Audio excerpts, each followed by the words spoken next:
Well,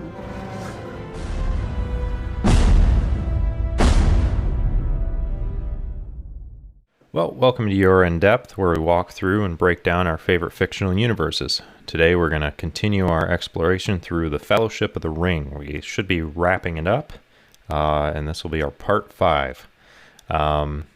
We don't really have any new Middle-earth, Lord of the Rings, whatever news. Not really anything, I guess, since we last said. So, I guess before we get started, last thing in the Mandalorian episode, I brought it up that we are going to start offering a new kind of perk for those of you who may want to support us. In that, we're going to offer a subscription type option to where you guys, if you're generous enough to pay $5 a month, then we're going to set it up to where you guys get early access to our episodes. Now, I don't know if that really excites anybody who actually thinks that's a need. If you follow us, enough that you want to get our episodes as soon as we upload them, not as soon as we because what we do is we'll upload them and then schedule them for the following Monday or Thursday. And so it's like, if you want those early, we're going to do it to where if you go to Anchor, you can, there should be an option there where you become a monthly supporter. And in that, we will be sure to reward you. But and as time goes on too, that could, that could progress to, early access as well as maybe exclusive content. Right. Maybe more blooper reels, different stuff like that, or some ideas. Or uncensored or stuff that could get added to. Yeah, we're just... Right now, it's just going to be an early access thing. Correct, yeah, because at this point, we don't know if this is something that you guys are even interested in, so we decided to start offering it, but really, if you have anything you want, if you're really wanting to, if you're wanting to donate and help us out and do that, also send us an email and be like, hey, I think it would be really worthwhile for you to offer this, or, something, something like that, so, I don't know, but, we're gonna be doing that. And I kind of I'll be honest, when I started off sharing that announcement, that thing, I just kind of, I feel like if you looked at me, my eyes just kind of like went off to the side, and I think I was just rambling. But we're here. So Lord of the Rings, Fellowship of the Ring, part 5. Recap of what was covered last time, yeah? Sure. The events that happened. If you would like to do that, go for it. So last time, we were following this fellowship through Moria, and we got the confirmation of what happened with the whole, Balin and his expedition having all died and all that. We had a pretty cool fight scene between the fellowship and a bunch of goblins as well as a cave troll. And the rest of the fellowship found out about Frodo's, his mithril shirt that he has on, and we really got to see how protective it can be.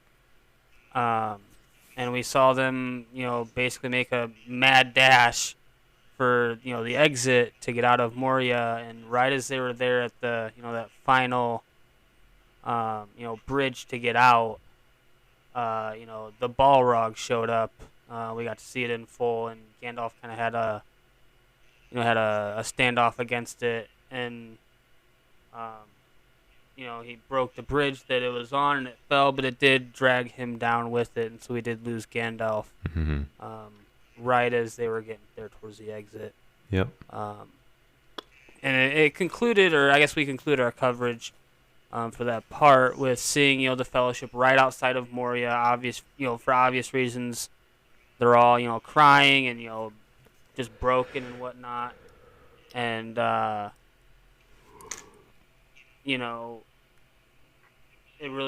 left off with Aragorn for the most part trying to get them all up, get them going. As he said, they got to get out of there before the orcs show up at nighttime. And as we pick up, they're trying to reach the woods of Lothlorien. Right.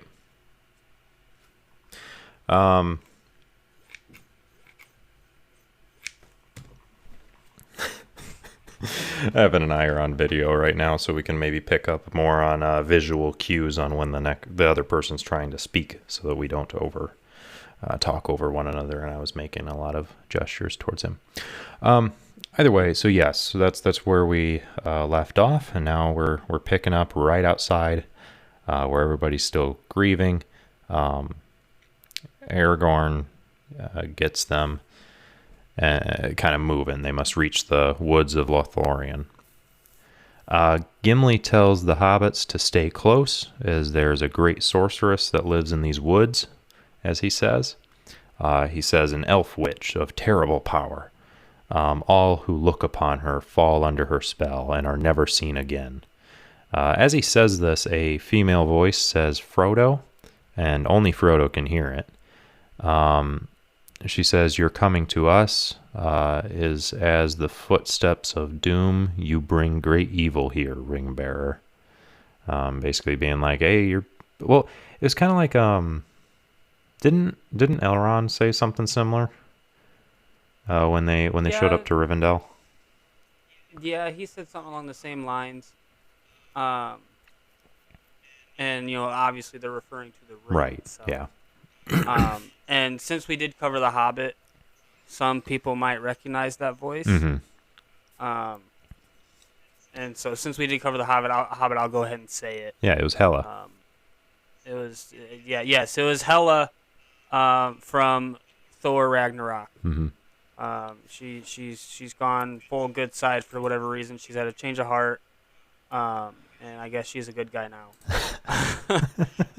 No, it's Galadriel. Yeah. The Lady of Light, the whatever other freaking title she has. Yeah. And as we saw her in, The Hobbit, she's, highly regarded. Or, when she talks, people listen. Like she's an important figure in throughout Middle Earth. Yeah. So Gimli goes on. He says, "Here's one dwarf she won't ensnare so easily. I have the eyes of a hawk and the ears of a fox." And then an arrow enters in frame, like almost immediately, and is notched and aimed at his face. Like not even just aimed, like literally in his face already too. Like it's kind of like a little bit of a comic relief for the events that just happened. Oh, for sure. Gimli's like, they can't sneak up on me. Oh my god, they snuck up on me. Yeah, pretty much. But yeah, and then a bunch more kind of come out, and we see that they're elves, wood elves. Yeah, and with Gimli talking right there, right before they show up, and like as they show up too, we see more of that kind of hatred between elves and dwarves there a little bit. 'Cause, he's talking bad about literally an elven queen. Yeah. Yeah, he was calling her a witch and all this other stuff. Yeah. Mm-hmm. It's just kind of like since we did cover The Hobbit already and got some of that animosity explored a little bit. Now as we hit this, we're seeing more of that. Right. But an elf, one of the elves says, "The dwarf breathes so loud we could have shot him in the dark." Yeah. But anyway, it is now nighttime. It kind of cuts ahead a bit. Yes. And before you go, I just want to specify this here too is an extended scene. Oh, okay. Where we see Aragorn talking with what we can assume is kind of like this elven captain. Yeah. But they kind of. And I will say, keep him in mind, that elven captain. I'll just say this: keep in mind for the next movie. Okay. But anyway, it's kind of nighttime. They welcome Legolas, son of Thranduil, and he says they are in their debt. They're speaking in Elvish too in here. Gimli kind of gets short, pun intended, with them. So much with the courtesy of elves. Speak words we can all understand, is what he says. Essentially the equivalent to speak English if you're in our country. Anyway. Yeah. He does spout something off in Dwarvish. Yeah. And I did I was trying to find the translation for that. And the closest thing I had to that, Jacob, get ready to mark something down. Oh boy. All right, hold on. Go for it. the closest translation I could find to that was essentially "go eat shit and die." Okay. Is essentially the closest translation I could find to what he actually says there. Interesting. That's fun. Yeah. And so that's why, as soon as he says that, Aragorn goes, well, that was not, essentially saying, like, that was not very kind. Yeah, he says, Because Gimli's talking about, like, you have the common courtesy of speaking something that we can all understand and whatnot, like, at least be nice about, like, well, yeah. so we can all hear what's been going on. And then he says, essentially, go eat and die. Mm-hmm. And, obviously that's not a nice thing to say. No, that's how I greet my grandmother. Oh, well, now this is just awkward. Yeah, I thought it was nice. Am I wrong by that? I think so, Jacob. You might want to go apologize. Shoot, dude. I'll see you when you get back. You better hurry. Nah.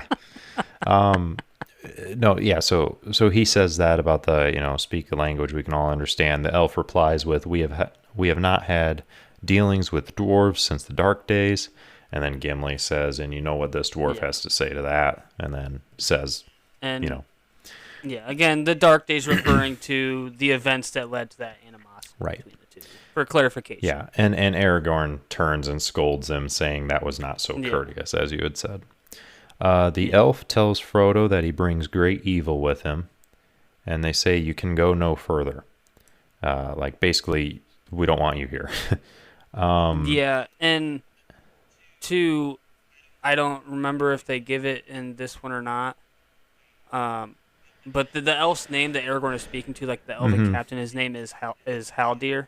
Haldir? Haldir. Okay, they did. I don't think they do say it in this movie because I was searching for it, but he is actually a named character. Okay. But that is his name, and I guess since I couldn't remember if they had given it or not in this movie, but they do give it in the second movie. Gotcha.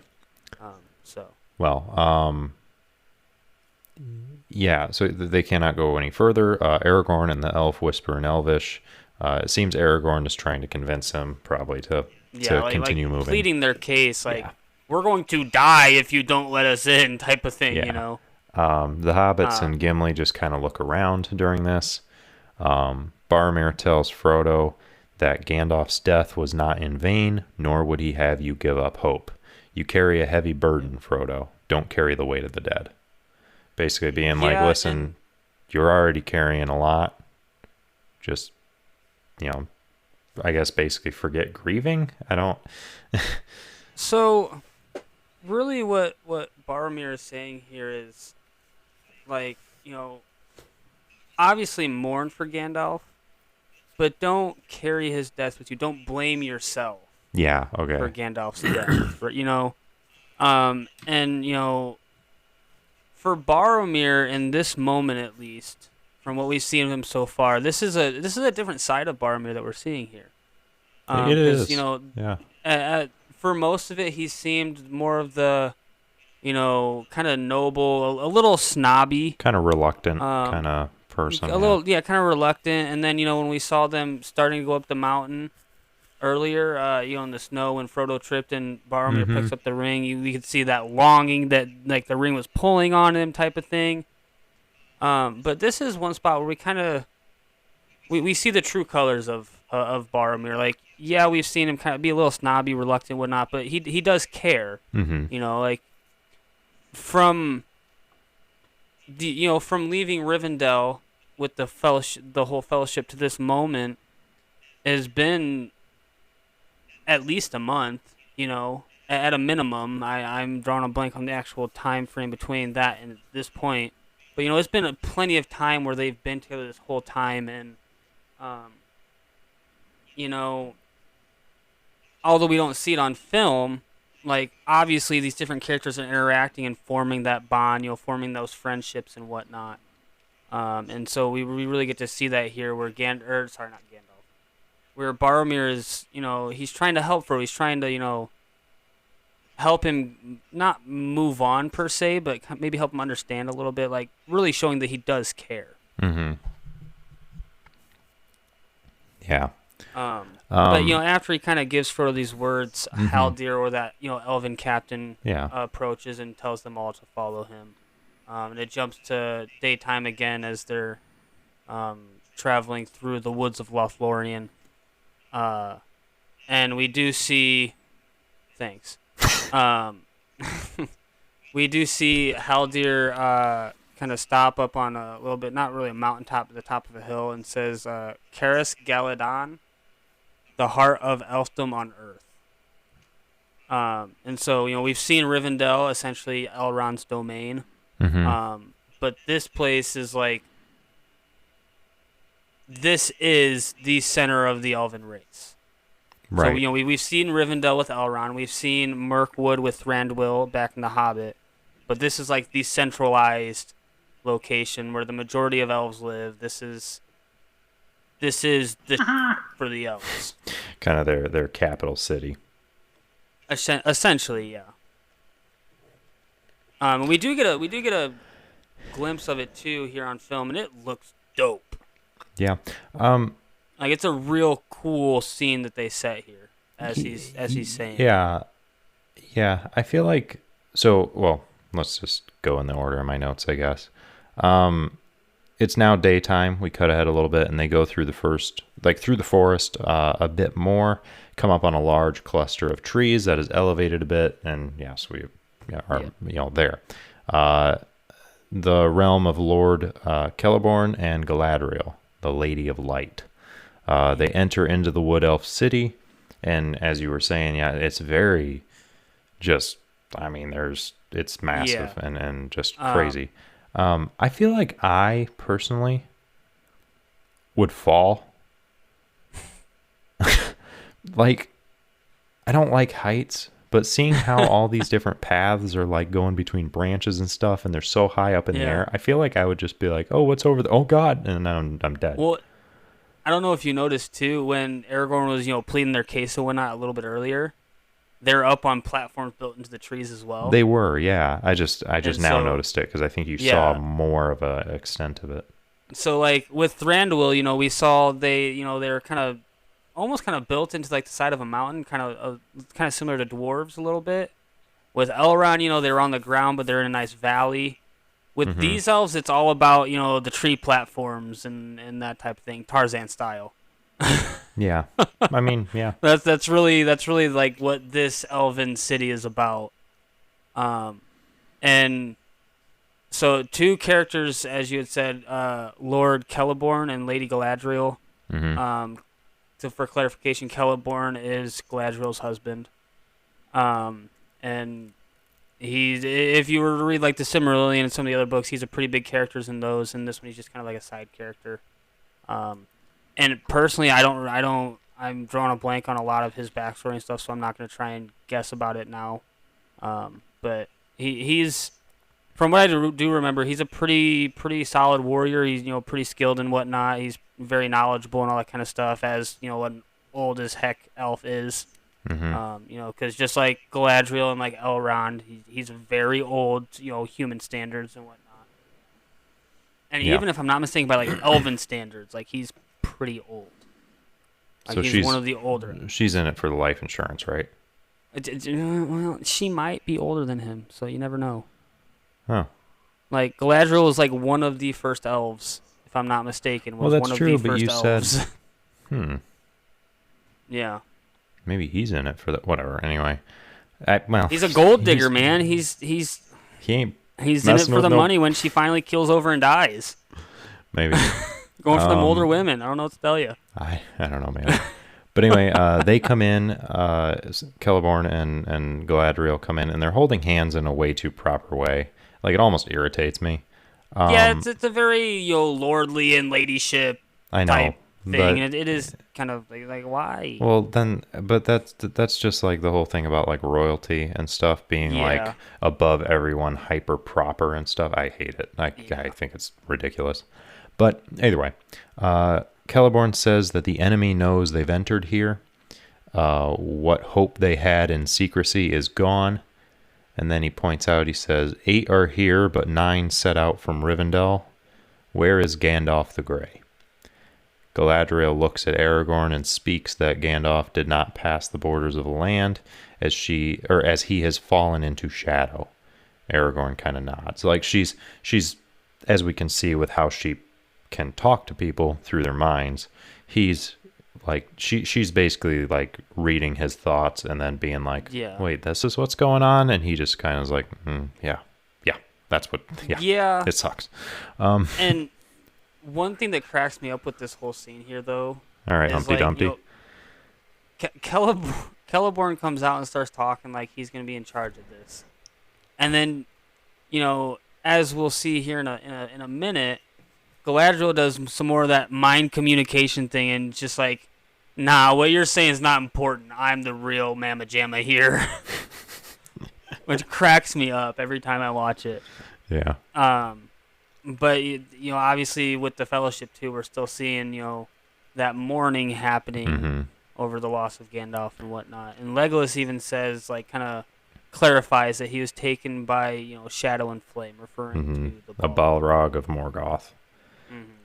Says they went needlessly into Moria, but Galadriel says that none of Gandalf's deeds are needless in life.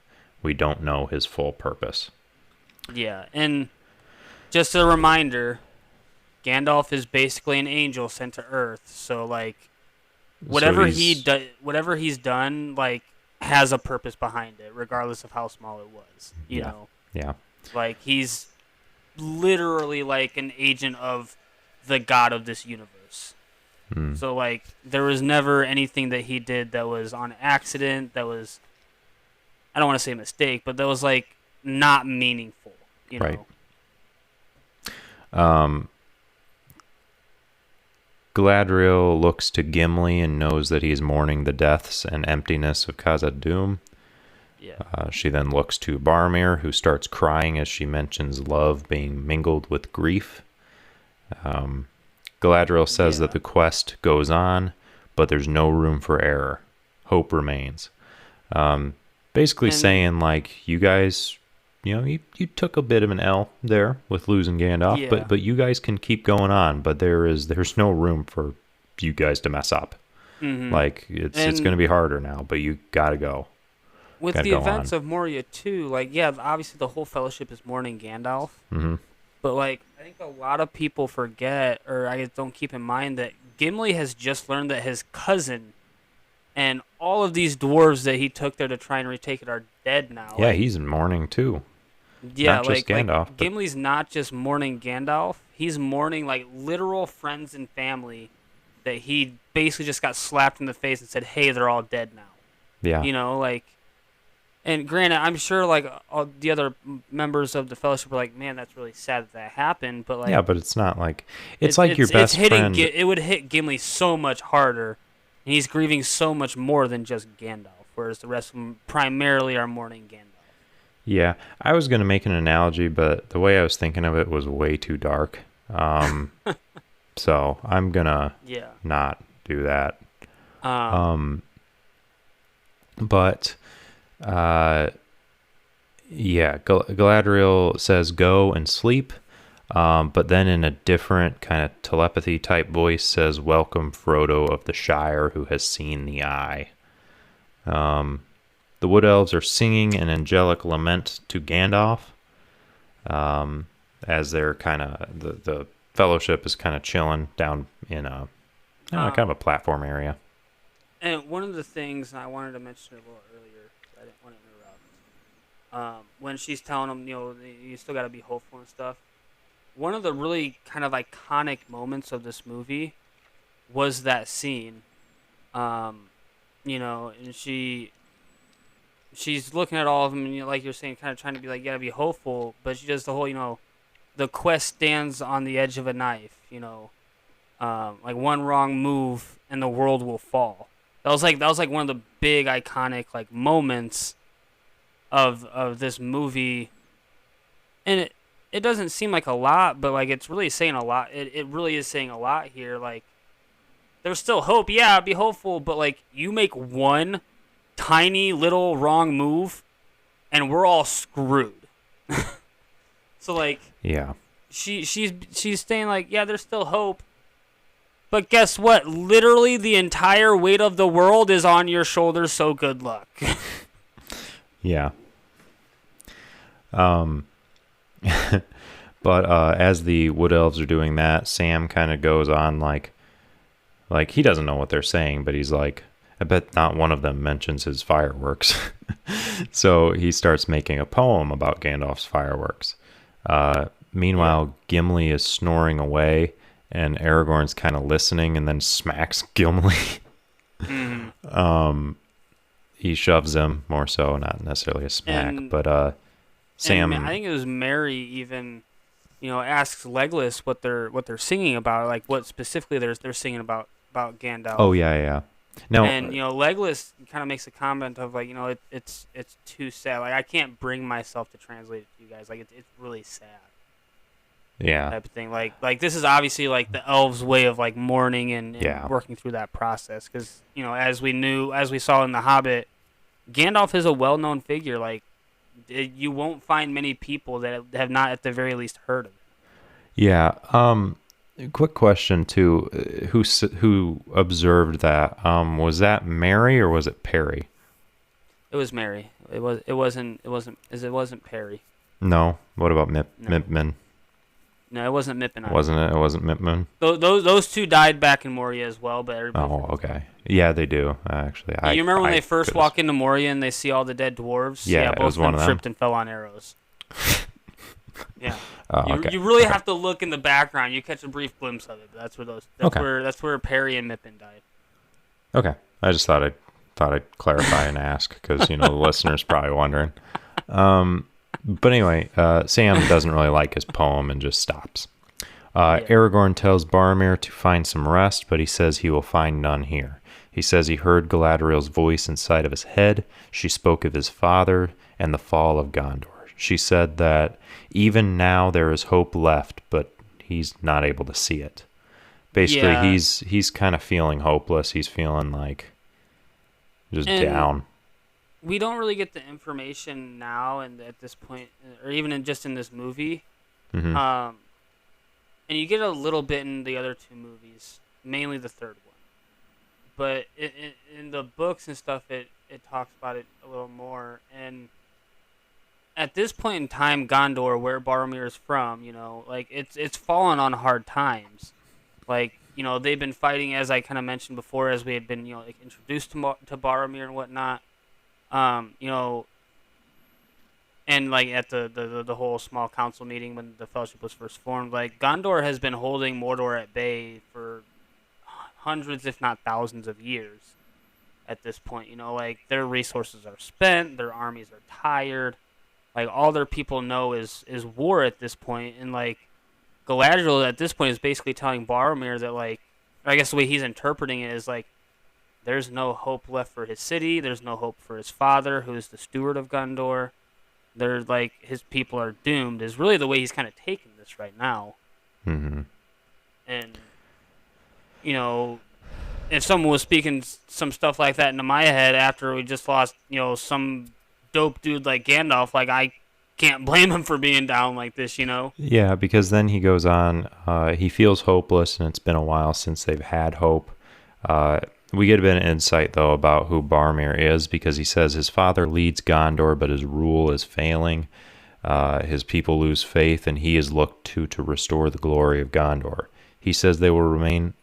He says they will return home, Aragorn and Boromir, in more words than that, but basically being like, Yeah, you and I will go back there, kind of thing, because they're yeah. He both kind of from Gondor. tries to chip her up a little bit, like the Kind of, lords of yeah. Gondor will return, and the bells will ring and all this stuff. But like he's trying to find hope when he's feeling very hopeless right now. Yeah. Um, And as we'll see, and I'll just do a little brief thing and not spoil anything, but as we'll see in, I believe, the next movie, um, like a lot of responsibility does fall on Boromir.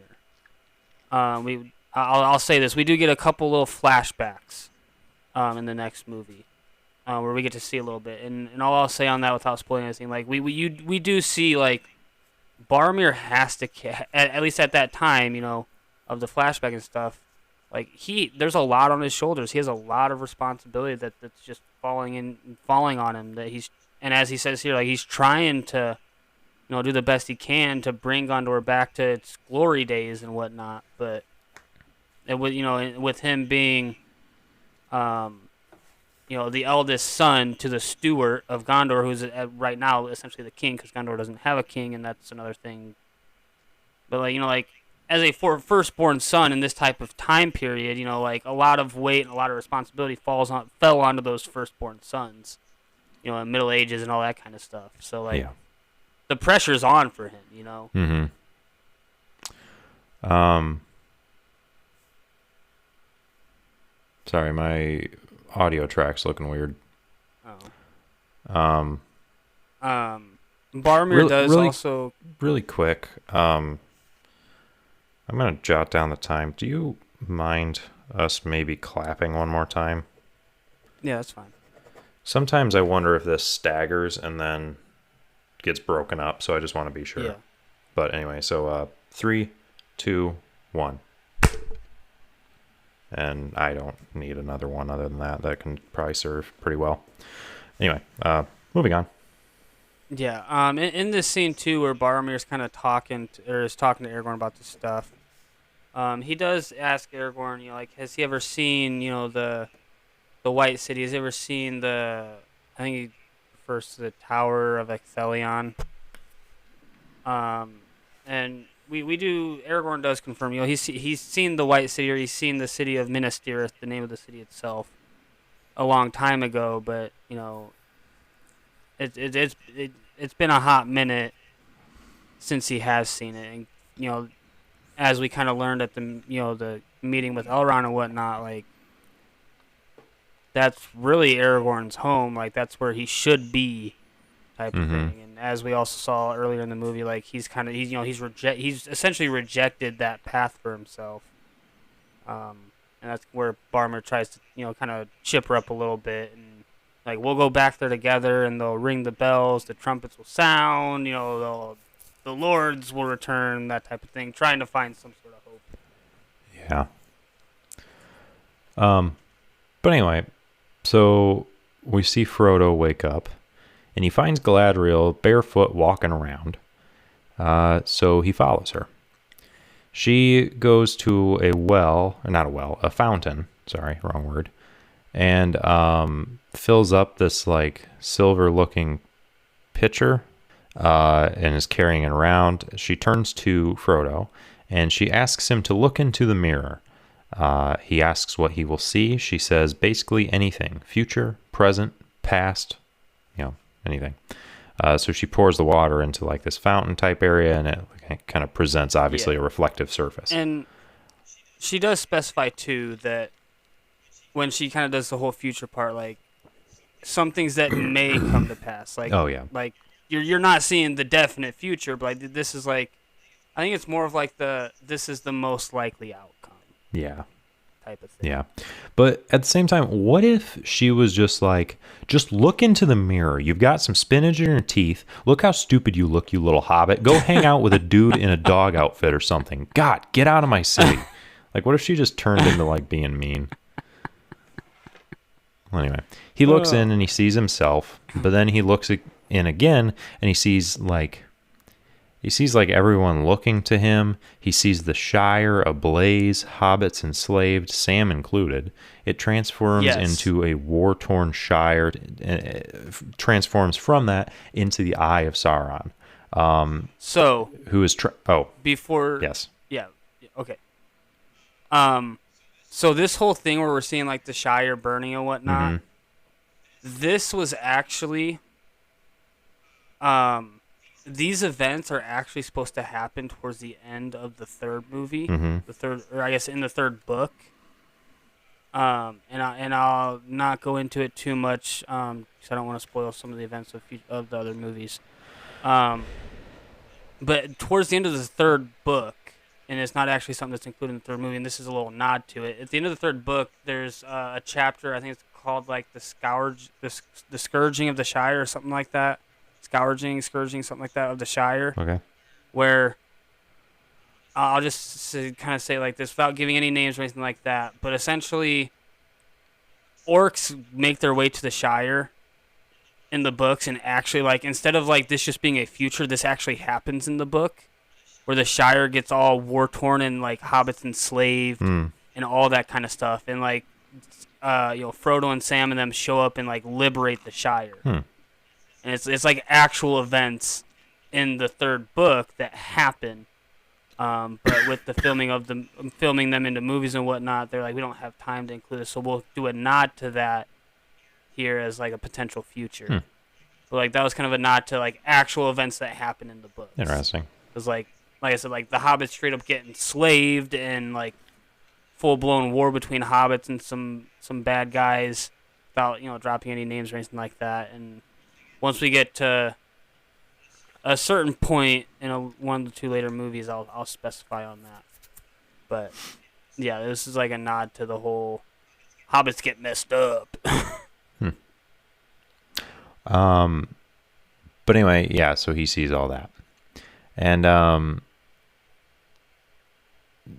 the Eye of Sauron kind of shows up in the mirror, and we kind of see because Frodo has the ring on a necklace, it's kind of like lingering and almost being pulled into the water there. And Frodo kind of snaps back and falls backwards, and Galadriel just kind of looks kind of menacing, to be honest, but just there. And yeah, I don't know if that whole thing where the eye showed up there in the mirror, if that was just part of the whole seeing a potential future, or if that was actually the Eye of Sauron, like seeing Frodo or like influencing that somehow. I'm not sure. Yeah, I don't know. But it wouldn't surprise me if that acted similar to the Palantir, that black orb thing that Saruman and Gandalf were around before they had their wizard fight. It wouldn't surprise me if that acted somewhat similar in that moment, but I could also see it as being this is a potential future, and in the end, Sauron rules everything type of deal. I could see it both ways, but I'm not 100% sure which one it is. I see. Well, but she says, "I know what it is you saw, for it is also in my mind. It is what will come to pass if you shall fail." Talk about scare tactics. Yeah. Like, Lord. But the fellowship is breaking, she says. He will try and take the ring. You know who I'm speaking of. One by one, it will tear the fellowship apart. Frodo says he'd happily give it to her if she were to ask. Because, as we've seen before, he's just kind of like, I don't want this, man. Yeah, I'm sorry, but Frodo is being a little... Oh, well, Like, he tried... I am sorry that you have to make another note. I apologize. It's fine. It's only a 13th one. But that's the only way I can say that. I know. Because, like, we have seen Frodo time and time again be like, hey, you want the ring? You can take it. I'll give it to you. Yeah. Like, time and time again, he tries to just pass it off to someone else. Yeah. It's like, dude, this is your responsibility. Yeah, suck it up. Own up. Be a man. turd. Do what you gotta do. Take it. Like, yeah. Quit trying to find the easy way out, dude. Yeah. It really bothers me if you couldn't tell from my tone of voice. I can tell. I apologize for interrupting and having to make another note. It's fine. But I just had to get that out there. Yeah, I kind of figured that's how this would go. Yeah. It's fine. Well, anyway. The whole time. She says that her heart has desired this. And then she kind of goes on to this. I don't know how to describe it. We see a little bit of Hela come out within Galadriel. Yeah, that's true. And she states things like, in place of a dark lord, you'd have a queen. She starts spouting off a lot of red flags. And kind of, the whole thing like the chick from The Ring, if I remember that, which funny connection there. But she snaps back into kind of reality and kind of whispers to herself. She's like, I passed the test. I will diminish to the west and remain Galadriel. What the just happened? So, real quick connection here, what? and then I will answer that question. Okay. So, earlier in the movie, before Frodo even left the Shire, after Gandalf had come back from doing his research, and Frodo goes, "Take it, Gandalf. Take it, whatever." Gandalf says, like I would take this. I know. Gandalf says something along the lines of like, I would take this and I would mean to do good. I would try and do good with it, but through me, it would unleash like this terrible, vengeance, this terrible disaster, this terrible whatever. Mm-hmm. That's essentially what Galadriel said there, but in different words. And basically, what happened there, to answer your question, is Frodo has offered the ring to her. And the ring being what it is, and having that temptation and that pull that it has, Mm-hmm. is pulling on Galadriel to try and take it. And this is essentially her having almost like a battle of wills with Sauron, Mm-hmm. and she wins. So that's kind of, for her, it's kind of like her sign that she's still pure, she's still good. So she is essentially earned the right to go to the west, to leave Middle Earth with the rest of the elves, like we saw that group of elves earlier in the film leaving. This was like kind of like her test to confirm to herself that she could still leave and that she was still a good person. Hmm. Because she was able to, win that battle of wills, resist that temptation, that type of thing. Okay. Well, yeah, it was a really weird and creepy way of going about it. Mm-hmm. But that's essentially what it was. Yeah. Yeah. But anyway, she says to bear a ring of power is to be alone. She then shows that she has a ring. Mm-hmm. Says that it is Nenya, the ring of adamant. And she is its keeper. Yeah. Also, so that's, adamant, by the way, is defined by Merriam-Webster as unyielding, unshakable, or insistent. nice. Just so you know. For confirmation, that is one of the 3 elven rings. Yeah. The whole 3 to the elves, 7 to the dwarves, 9 to men. That's one of the 3 elven rings. And I'm sure I said it before. She has one, Gandalf had one, and then Elrond had one. Or has one. So yeah. It's a pretty powerful and dope ring. Frodo has been appointed this task, though, and only him, as no one else will. No one else will do it, which it's kind of debatable on if Frodo will do it, but Yeah. Frodo says he knows what he must do, but he's afraid. Then we cut away to Saruman as he talks to the Undertaker. He explains where orcs come from. Says that they were elves once, taken by the dark powers, tortured and mutilated, a ruined and terrible form of life, and now perfected. He refers to it as his fighting Uruk Hai. Whom do you serve, he asks, and it replies with Saruman. Yeah. Yeah. So,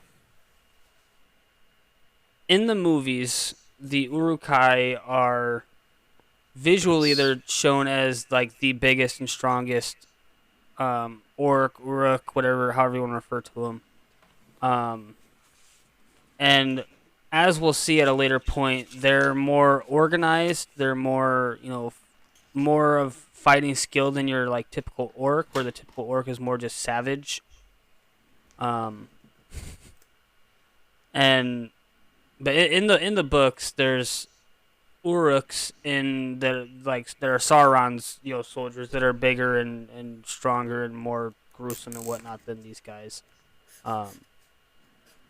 But yeah, and the whole way that he tries to talk about how the first orcs came to be, we still don't get any answers really. Like, Yeah. like he says like there were elves once, but it still never clarifies like why did this thing come out of a sack in the ground? Yeah.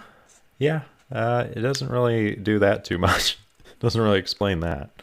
Yeah, but like I don't know, and yeah, it's just like he starts saying that and you expect an answer, and then he totally just doesn't give you an answer.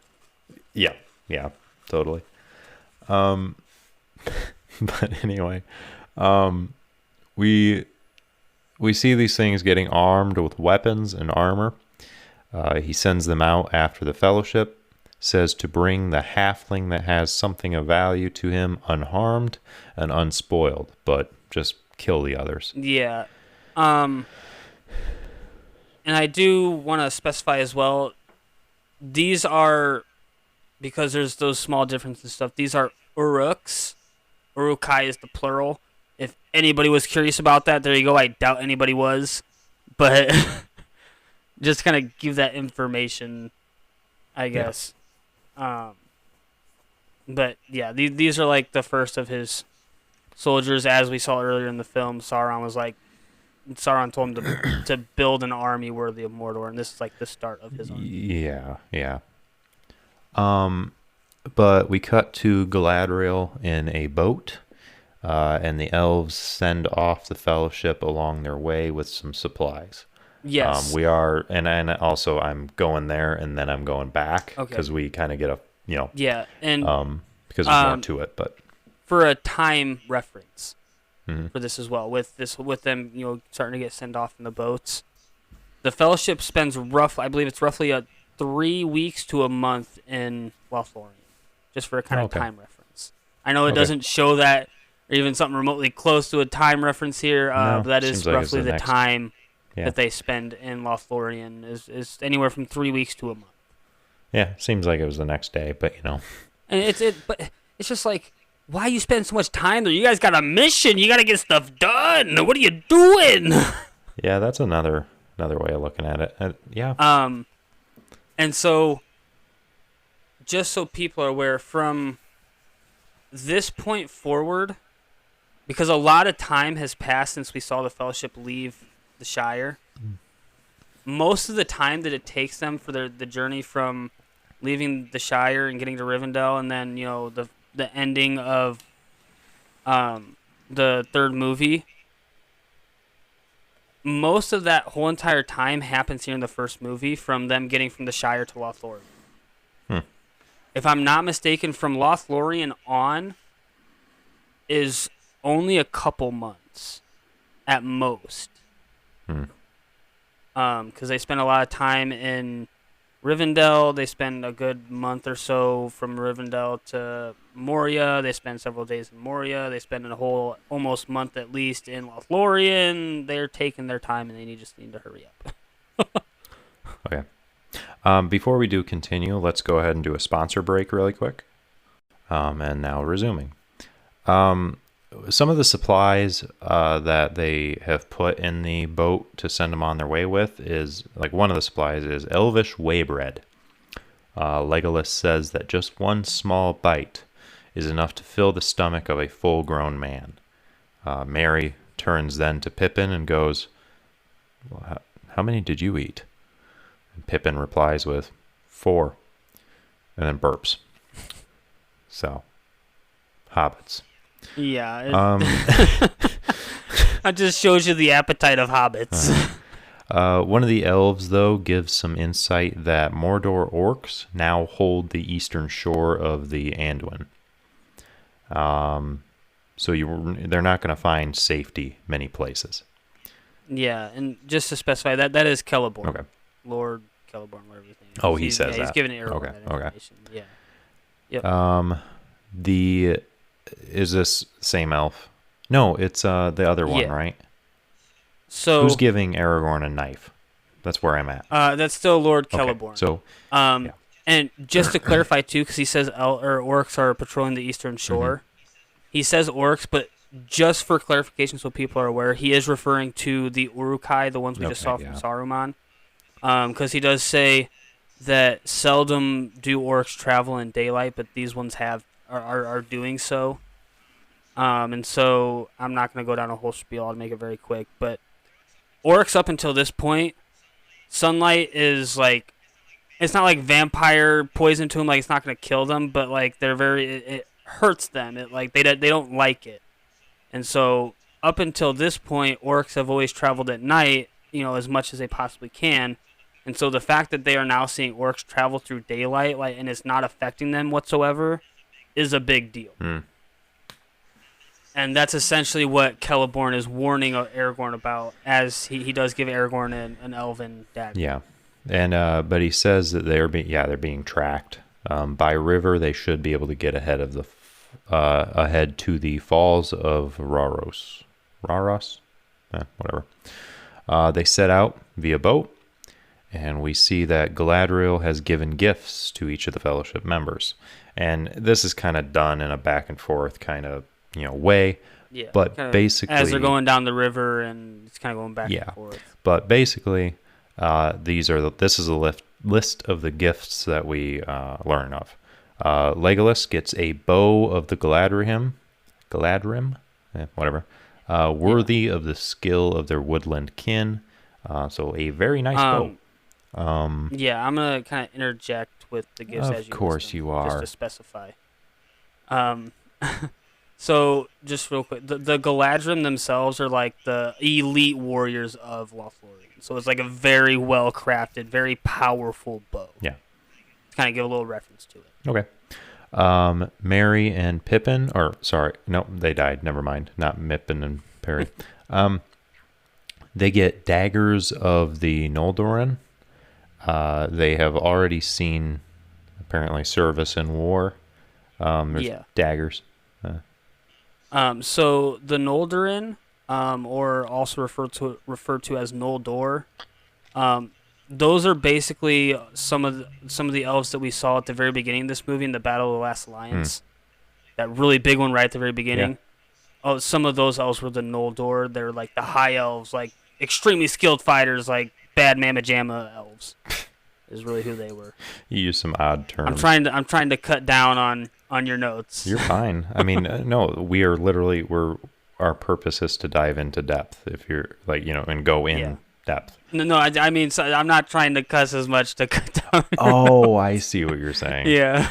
Yeah, you're saying some odd terms that I'm not familiar with, and I now see that they're substitutes. I'm trying to cut down on that part of it. I see. But yeah, so like these daggers that they're getting are essentially swords for them. Yeah.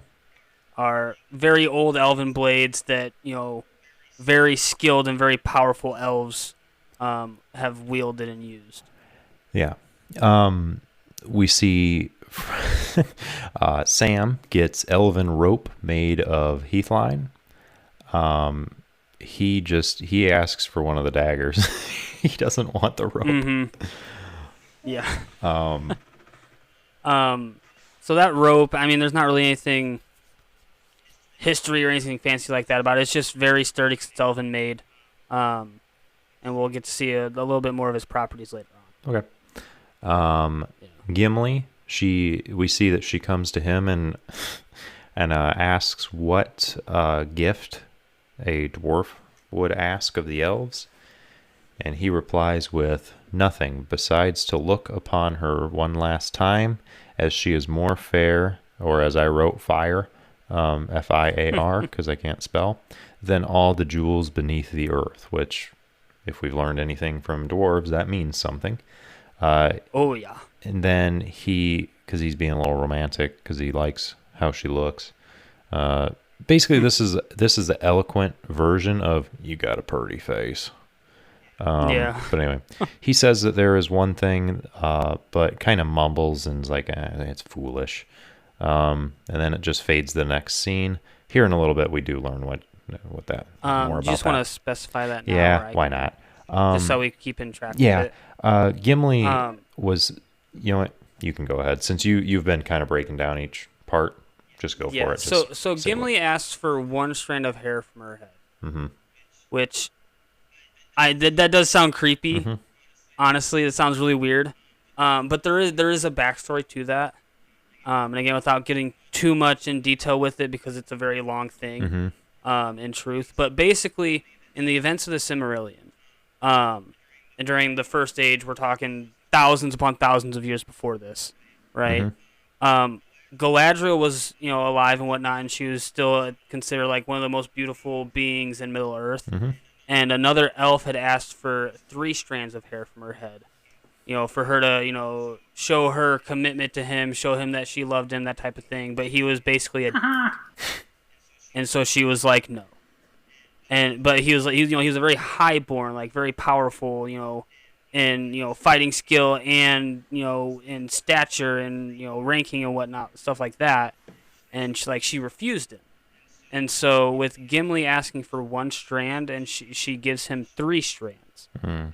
It's it's kind of like a I don't really know how to say it. It's almost like she's saying, "Hey, old elf that tried to hit on me so long ago, yeah, this dwarf is better than you." Oh, so it's like a long Type of run and thing. screw you. That's Mm-hmm. kind of funny. I like that. Yeah. That's Yeah. I like that viewpoint of it. That's funny. And like I said, there's a whole lot more that goes into that, but that's the short, cut and dry, Cliff Notes version. But yeah, it's essentially a long running, like, because if I'm not mistaken, that elf ends up dying at some point way before the events of Yeah, like Lord of the probably Rings from and a stuff. broken heart. Um, But yeah, it's essentially she's like, hey, because like elves have this weird thing of when they're dead, they're not truly dead, they're passed on, blah blah, stars, whatever else, eh, weird thing. And so she's essentially like, hey, and for people listening, I'm looking up right now, referencing like talking to stars. She's like, hey, yeah, you douche. This dwarf is better than you stupid piece of crap. what if she was saying that aloud and Gimli's just like, Just starts looking around like, who's she? he's looking What? around kind of like, this. But yeah, it's just, yeah, that's basically what that was. Whether Gimli understands that reference or not, Guaranteed I'm not he does sure. not.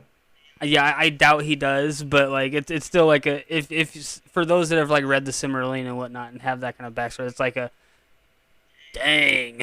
Savage. That's funny. But anyway, and then Aragorn, she has nothing greater to give than the gift he already bears. She points out the necklace that Arwen gave him. She says he has the chance to rise up above his bloodline. Anything to mention there? That one's pretty cut and dry, I feel like. Yeah, it's just basically saying like you can be better than Isildur. Yeah. He failed and you're strong enough to succeed, type of thing. Yeah. Now, And Aragorn does say that he would have Arwen take the ships to Valinor. mm-hmm.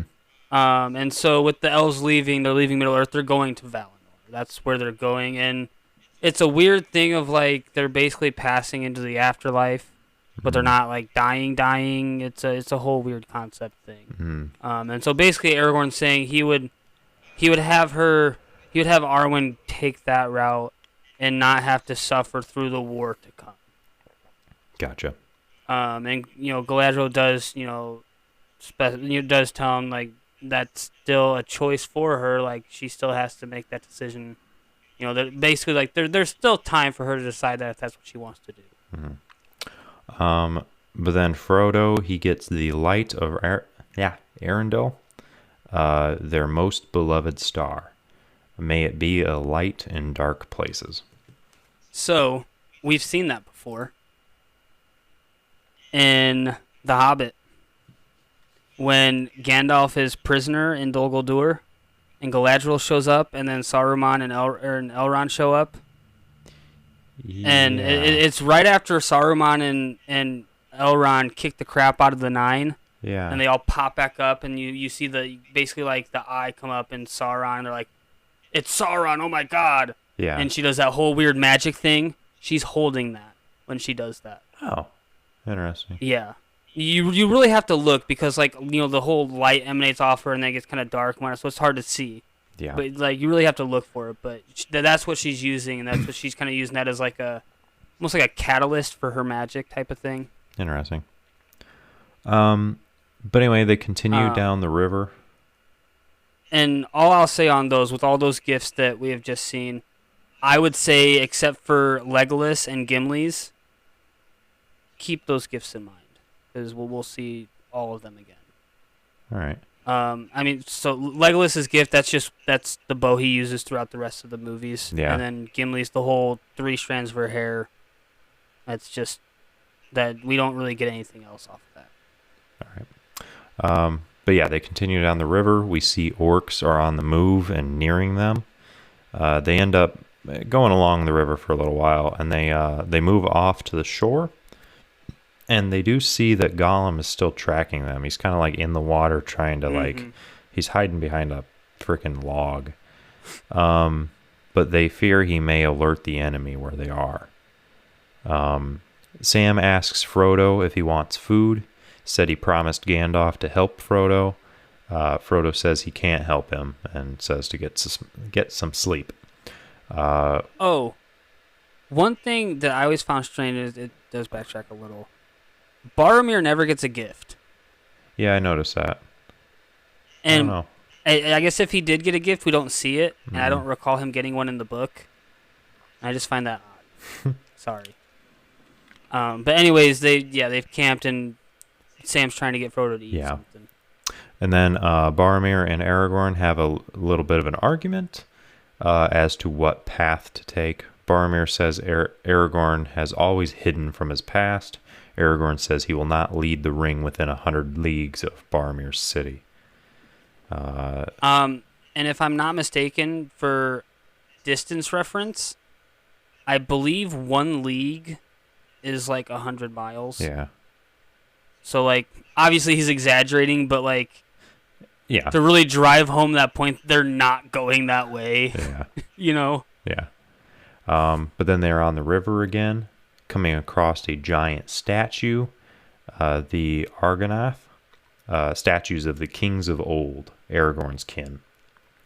Yeah, so if I'm not mistaken, one of those statues is of Elendil, who is the one that we saw at the very beginning of this movie that got killed by Sauron, and then Isildur picks up his sword, Isildur's father. And I believe the other one is Elendil's father. I could be wrong on that, so don't take my word on that. I do know one for sure is Elendil himself, though. The statue is. I see. And as Aragorn says, he's long desired to see these, so this is one spot that he hasn't been to before. Which is kind of odd for Aragorn because he's been just about everywhere. I've been everywhere, man. Sorry. Exactly.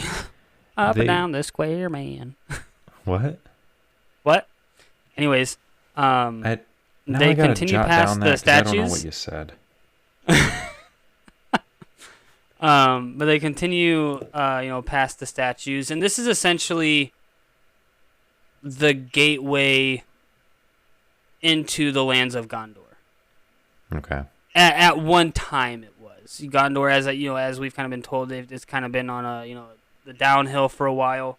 Yeah. And they've lost land and whatnot with this war, but this was at one point like the gateway into the lands of Gondor in that kingdom. Yeah. But yeah, they end up pulling off and reaching a shore. They start a fire, and Aragorn says to hide the boats. Yeah. Gimli points out the hardships of the road ahead. Legolas voices some concern about a shadow and a threat he has been feeling that draws near, other than orcs. Just to specify why they're stopping here, it's literally because there's a waterfall like 200 yards away. In case no one picked up on that, that's why they stop here. Like they literally can't go any further on boat. Right. Yeah. But they recognize that Frodo isn't around. Frodo is actually wandering around. He finds a statue that has fallen over, and a kind of seems like a watchtower. This is more ruins of the kingdom of Gondor. Lands being lost, war, all that. This is more of those types of ruins. Okay. And as we can see, with at one point Frodo walks past like this giant head of a statue that's been destroyed, and seeing other ruins and that type of stuff. Yeah. Boromir shows up and says he shouldn't wander around alone. Continues kind of picking up some sticks. He says that so much depends on Frodo. Boromir starts exploring other options, basically. And Frodo says he has a warning in his heart against doing such a thing, basically implying giving Boromir the ring. Yeah, and if I'm not mistaken, Boromir straight up asks Frodo. Yeah. Boromir essentially says if you could just lend me the ring so I could use it to save my people, I'll give it back. I'm not going to steal it from you. I'm just asking, and asking Yeah. if you would just lend it to me, and that's when Frodo does the whole, you're like, I would, but like my instincts are screaming no. No means no. Yeah.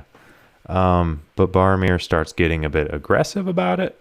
Frodo says, "You are not yourself." Boromir starts chasing Frodo, who puts on the ring and kicks Boromir away. Yeah, Boromir and is, yeah, with this point, right as Frodo's putting that ring on, and Boromir's like talking to him, like with the audio and stuff, it starts to kind of distort. Like the ring is messing with Boromir's mind. kind of, yeah. It starts to do that right as Frodo goes to, like, right before and right as he puts the ring on. Can I? Oh, I had a little like. There's like the little dashboard for my FaceTime. It was up and it was blocking part of you. Anyway, Oh. so, yeah, Boromir is shouting and is cursing Frodo and all the halflings. He slips and kind of then, like, as he smacks the ground, snaps back to reality. Yeah, and And there goes realizes what gravity. he's done. Like, Yeah. like he realizes like what he said and the way he acted, and like obviously is very regretful of what he's done. Yeah, because he starts crying. Mm-hmm. He's like, "What have I done?" You know. And I think he's registering, or I guess not maybe registering, but he's realizing that the ring played him. Yeah. Like the ring straight up got in his mind, turned him against his friend. Like he's Yeah. realizing that, and I think he's realizing how weak he really is. Like Yeah. like mentally at least, like it didn't take long for that ring to take over and really drive him to madness, and for a short amount of time. Yeah. And he didn't even touch it. Yeah. As Frodo has the ring, though, and as he has it on, he sees the eye of Sauron on top of Saruman's tower, and he takes the ring off as he ends up falling off of that platform as he takes it off. Correct you on one thing. Or a just platform. because Maybe it's not the same we one. haven't really seen this yet. We've seen it one time. Oh. So it's not Saruman's tower. It is Barad-dûr. That whole thing when they captured Gollum and they tortured him. That whole thing. And then Frodo goes, he escaped the dungeons of Barad-dûr. Yeah. That whole thing. That's this place. Barad-dûr is the main fortress of Sauron, and has the giant tower as we see here with the eye on the top of it. Okay. So this is actually in Mordor. Okay. It looks similar because when we last saw Saruman's tower, Yeah. they were uprooting everything around it and making it look horrible anyway. Yeah, and that's because they're okay. made from the same material. Yeah. Okay. And so like Saruman's tower, Barad-dûr, the Black Gates. I don't know if they've been referenced or not. It's a location in Middle Earth. It's a gateway into Mordor. But the Black Gates specifically, they're all made from this very durable, very strong material. Like later on, we'll see structure of a similar or of the same material try to get destroyed by like boulders and whatnot. Don't even leave a dent. Like this is like solid, strong material, and that's why they look so similar. It's Gotcha. literally the exact same type of material. But anyway, yeah, he falls off the platform. Aragorn shows up, and Frodo starts freaking out, thinking maybe he's against him too. Aragorn reaches for the ring, but kind of closes Frodo's hand around it. Yeah, because says Frodo's doing that little wussy move again. Will you take the ring? Will you take this burden off of my hands, Aragorn, Mr. Strongman, please? He's doing the same thing again after he just told Galadriel that he knows what he has to do and he knows this is his burden. Yeah. Like, come on, Frodo. You just told one of, if not the wisest person in Middle Earth that you knew that this was your burden alone and that you had to do this. So why are you trying to give it away again? Well, anyway, Aragorn says he would have gone with Frodo to the end. Frodo says he knows. Frodo ensures Aragorn will watch after the others, says goodbye, and is moving on his own from there Aragorn realizes that Frodo's sword is blue, though, so he gets ready to fight, tells Frodo to go and run. Yeah. In come a bunch of orcs. Aragorn starts just destroying them. Yeah, and this is, I think, the one spot where Aragorn's like, I'm going to die, but I'm going to give Frodo as much time as possible. You know, like, Yeah. when you see this, like, Aragorn, you know, he goes up, puts the sword up in front of him, brings it back down, gets ready, and you see all the Uruk-hai that are coming at him, and it's, like, 50 at a minimum. Mm-hmm. Like, at this point for Aragorn, at this exact moment, it's not, this is a fight. This is literally, I am sacrificing my life so Frodo can get away. Yeah, it's not looking hopeful, and he's still engaging in the fight. And I believe that that's... Aragorn is a bad mama jamma. You and your terms. I don't want to say other words, because then there's more stuff you have to edit. Okay, I'm sorry. Evan, you realize that I have filled up an entire page, and in order to avoid flipping pages, I have started up a second column. You realize this, right? I'm trying to catch myself where I can. Okay, I appreciate the effort. Well, anyway, yeah. So in come the others, though, and helping fighting all these guys off. Yeah, and we see Sam looking for Frodo and hearing Mm-hmm. the fight as well. Yeah. Like, everybody's aware that stuff's hit the fan. Mm-hmm. You know, at this point. Yeah. Legolas even does this move where he like stabs one with an arrow, then readies the same arrow and fires it into another. Like, there's some pretty cool, action here. My question is, why is he using his bow in close melee, hand-to-hand, style combat? Why are you using your bow, Legolas? We know you have those two swords, those two daggers that we saw in The Hobbit, because you can see the hilts of them on his back. Like, what are you doing, dude? Yeah, it's not exactly the most ideal weapon there, but I think he's just too excited to use that bow. I don't know. I mean, at the same time, I would be too. Yeah. But anyway, Merry and Pippin notice Frodo and realize that he is leaving them. They distract the orcs, though, so that Frodo can leave and get going. The others continue fighting off all the orcs.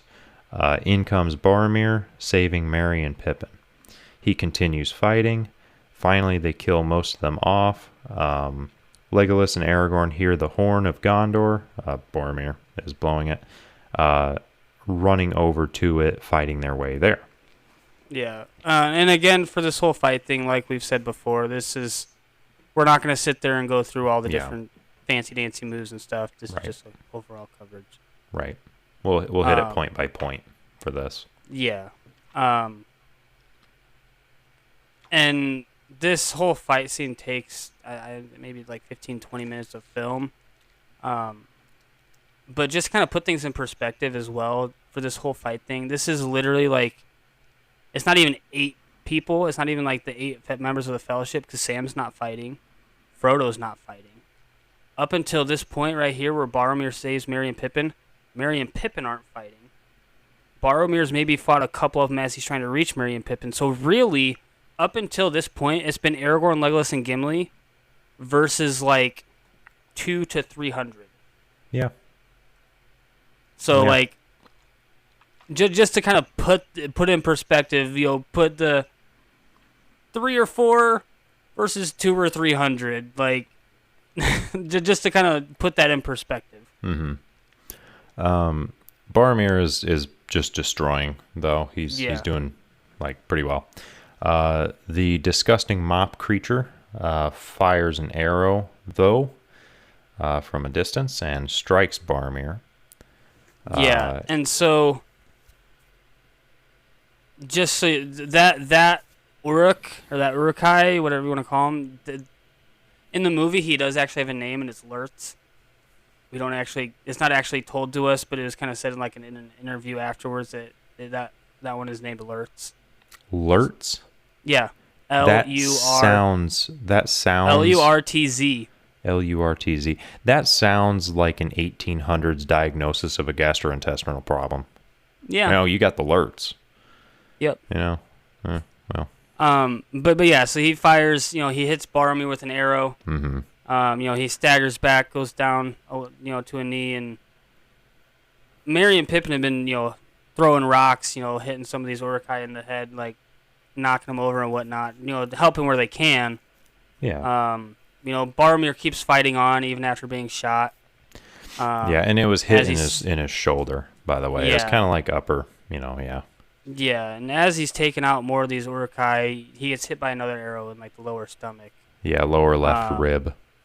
And this is when he really goes down to like both knees and sees Merry and Pippin, like sees their reactions now really, and he's like, I have to protect them. Like I am the last line of defense for these two. Yeah. And keeps on fighting. Which I mean, to be hit by one arrow, let alone being hit in like up in the shoulder, where that's gotta hurt so bad, dude. I think anywhere let alone you get being hit hit by an arrow, but like up there in the shoulder, like that's gonna hurt so much. Especially with then continuing to use that, that arm and stuff. Yeah. But I mean, just be hit by one arrow and like actually be hurt by one arrow, like, and keep fighting, like says something. But like, and then even after the second one, like, get up and fight again says something. Like this is a bad dude. Like the fact that he's able to keep fighting like this. Yeah. And he's still kicking butt, but then he does take another arrow to the midsection, which kind of knocks him down. Like he's not able to really move as much. Yeah, and so this is one of the bigger differences as well from movie to book. In the book, there's not a specific Uruk-hai that kills Boromir, that hits him, that shoots him, anything like that. It just simply says that he gets hit by many arrows. It doesn't give like a specific number or anything like that. It just says he gets hit by many arrows. Whereas here, he gets hit by 3, and it's by a named Uruk-hai. So in the books, Lurtz is not even a character in the books. Whereas in the movies, Lurtz is like the leader of this group of Uruk-hai. But Merry and Pippin just kind of watch as this all unfolds, and then they are taken from by the orcs. And they grab their swords and do a very poor job at attempting to attack 2 of these Uruk-hai and just get taken away. Yeah. But anyway, and then the big one draws back an arrow to finish off Boromir, but Aragorn comes in and attacks it. He fights it off a little bit, kind of getting his butt kicked a little bit, but then manages to, and by a little bit I mean a good amount, but he ends up stabbing it in the leg. So, in this fight, there's a really cool detail. So as he stabs it in the leg with his dagger, and it picks him up and like basically throws him over like a good ways away, and then pulls the dagger out of its leg. Yeah.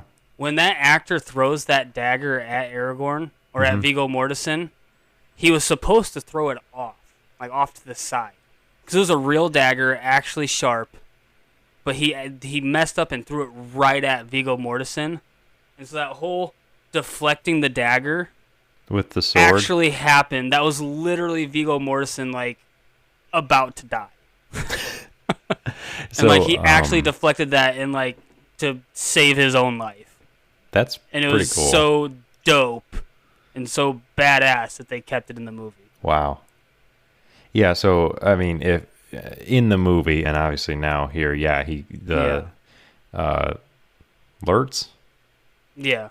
Lurtz throws the dagger at him, and he swipes it aside with his sword, like knocking it out of the way. So that was real. Wow.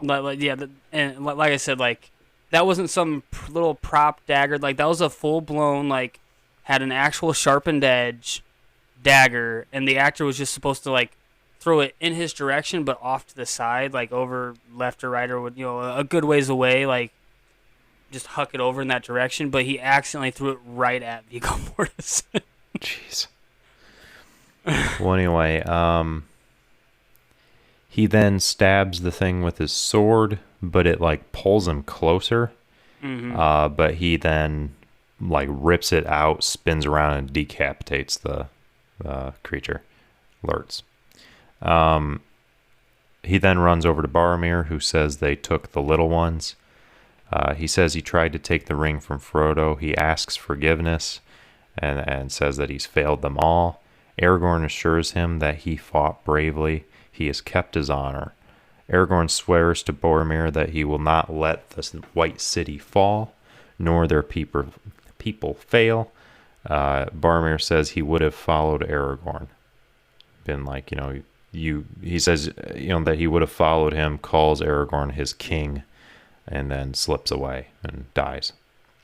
Yeah, and right before he dies too, Aragorn, puts his sword in his hand and puts it to his chest, kind of as like a warrior should die with his weapon in his hand type of thing, But as Boromir does finally, die, Legolas and Gimli show up. Yep. And I mean, Legolas has looks a little bruised. Looks like he has a bruise on his forehead where he might have gotten hit. And they all kind of mourn Boromir here. But one of to try and get a little lighter, another one of those kind of funny things that happened with this movie and with the other two with Gimli. Mm-hmm.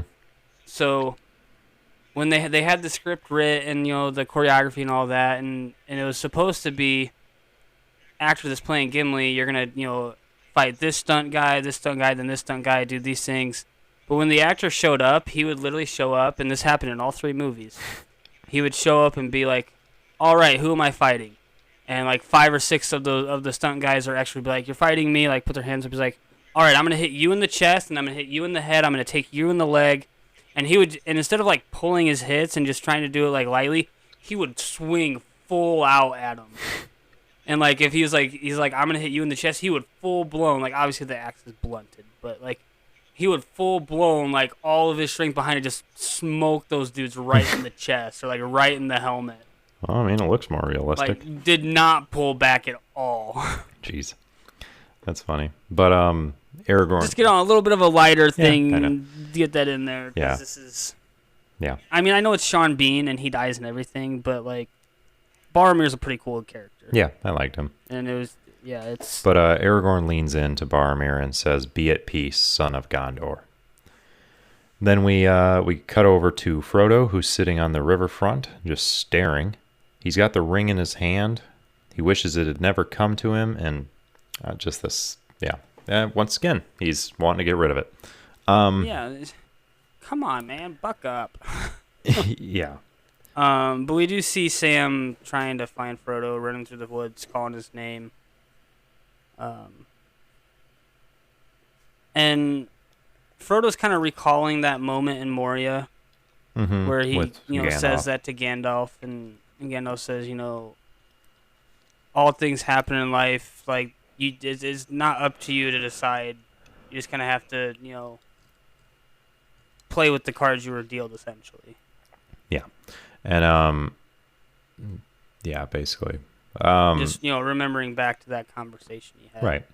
And he gets into the boat, though, and starts to sail off.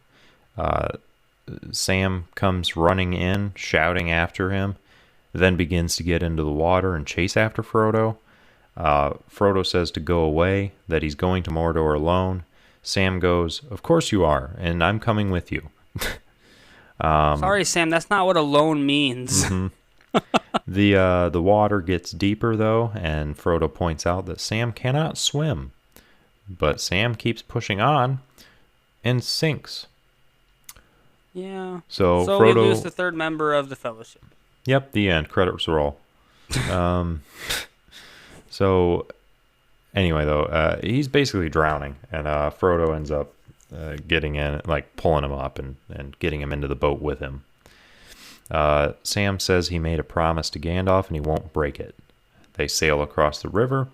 Meanwhile, the others have put Boromir's body in one of the boats and send him off and down the waterfall. So they've kind of given him a send-off. Yeah. Aragorn, Legolas, and... Yeah, go ahead. Aragorn, Legolas, and Gimli are on the other side of the river than Frodo and Sam. Aragorn says that Frodo and Sam are on their own, but they are going to save Merry and Pippin. So they travel light now. They hunt orc. So they take And off. so, as he's saying that, like you see Aragorn messing with like his his wrist and like his forearm. And if you look, he's actually taken the van braces. It's like that forearm protection, the armor that Boromir had on, that Boromir was wearing. He's actually taken those and he's put those on kind of as like a like to remember Boromir by. And I will say this: it's really cool because when they filmed the other two movies as well, if you look, Aragorn keeps those van braces on through all three movies as that in memory of type of thing. That's cool. But it's like one of those things that you really won't notice unless you're really looking for it. But it's kind of like that nod to Boromir, to his bravery, to his sacrifice type of thing. Yeah, cool. Aragorn, yeah. So they take off, traveling light, hunting orc, saving Merry and Pippin. We cut over to Frodo and Sam, who are now on top of a rock hill kind of area. And yeah, it's another one of those time jumps, but they'd never give us how much time has passed. No. One of those nice annoying things. Yeah. But they're ahead of them is Mordor. Frodo says that they may never see the others again. Sam says, well, we might. Frodo then says he's glad that Sam is with him, and they start walking towards Mordor, and then the credits roll. And this is the end of Fellowship of the Ring. Yeah. So I'll just say, again, without giving any spoilers, Sam is the only reason that Frodo makes it far. I would say so, because Frodo keeps wanting to turn his back on it every chance that he gets. Yeah, and you will definitely see what I mean as you watch the second and third movies. Sam is literally the only reason. Spoiler, guys. The ring gets destroyed. Spoiler. Wow. Who would have guessed? Right? But I will just say this. Sam is the only reason that the ring gets destroyed. Just keep that in mind as we go into the next two movies. Yeah. And if that doesn't tell you how much I dislike Frodo, I don't know what will. You want to leave that spoiler in? Yes, because Okay. I'm sorry, if people can't guess that, they probably... They can guess it, but... They should probably, I don't know, figure it out. I see. But no, as you said, that's the end of Fellowship of the Rings. I don't know, if you had any thoughts, comments, anything like that? I don't. I'm very eager to watch the next movie. Get on with continuing this. But I don't really have anything to add or say. I guess I would just say, personal opinion with the next two movies, I personally prefer, because it does jump back. They do jump back and forth between like Frodo and Sam, and then Aragorn, Legolas, and Gimli, and like their adventures here on out since the Fellowship has split. And I think it jumps a little bit to like Merry and Pippin as well. But I personally prefer the Aragorn, Legolas, Gimli parts of the next two films. But I see. I would just say expect a lot of jumping around. I take it. A lot of jumping around, and then as it comes to for us recording episodes and whatnot, expect, I would say, a good another 5 episodes to cover the Two Towers at a minimum, and then a good probably 6 or 7 to cover Return of the King. Because it is a full hour longer. Yeah. And there's a lot of stuff happening. Yeah. I break up my notes by the hour. Each part that I take my notes by is, it's like, so part 1 is for the first hour of the movie, part 2, second hour, part 3, third hour. That's how I'm going to continue doing my notes, but we're just going to go off of how long the episode's running. on how long we actually take to cover it as we work through the notes. But as you said, I think that's probably a fair prediction for how long it's going to take us. But Yeah. that could vary, but I mean, we're going to try Especially because, we're going to get introduced to new areas, new characters, all that kind of stuff in the next two movies. And Right. there's going to be a lot of backstory and a lot of histories and stuff like that to these people and locations. Yeah. So Yeah. for you and for the listeners, I would say expect something similar to how this went with the Fellowship of the Ring in terms of, at a minimum, I would say the very minimum, another 5 parts per movie or 5 podcast episodes. I think that's fair. Yeah. Other than that, I guess just once again, with all these coverages coming out, if you want to get them early, go ahead and become a subscriber, help us out, and obviously, generosity is rewarded with early access and multiple other things to come. But there is that. Other than that, I would say, we got 1,000 downloads per blooper reel, so share with your friends, up the downloads, listen to episodes multiple times. I actually don't think it works like that. I think if you download it once to your device, it's only one.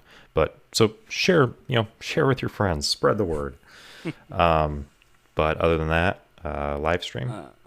Yeah, we have our other goal. A little while ago, we shortened it down to 25 reviews on Apple Podcasts. Correct. We'll get that live stream where you guys can interact with us, ask questions, give comments as we cover, whatever episode of TV show or whatever part of a movie that we're on at that time. And as I've said before, that's on you guys. If you guys want that, go leave those reviews. That'll give you guys that live stream, and that also helps, our channel expand and, get found by more people. So. Yeah, exactly. And that, furthers the kind of snowball effect that is more goals being reached. You share share it to other people. It gets more downloads. You leave reviews. We get to the live stream. It's like the reviews help us get out there. And as a result, more people, more reviews, more downloads, and so on. And then we get paid and I can quit my job. Evan, let's not talk about ideal situations. Let's just deal with what we've got. But agreed. It would be cool to have multiple sponsorships and do this full time because this is fun. And I love talking about this. And, but those are dream positions. Anyway, though, yeah, those are our goals. All of our links are in the description. So go ahead and click the one to be directed to the many. But yeah, other than that, yeet grandma and keep on listening. Peace. Deuces.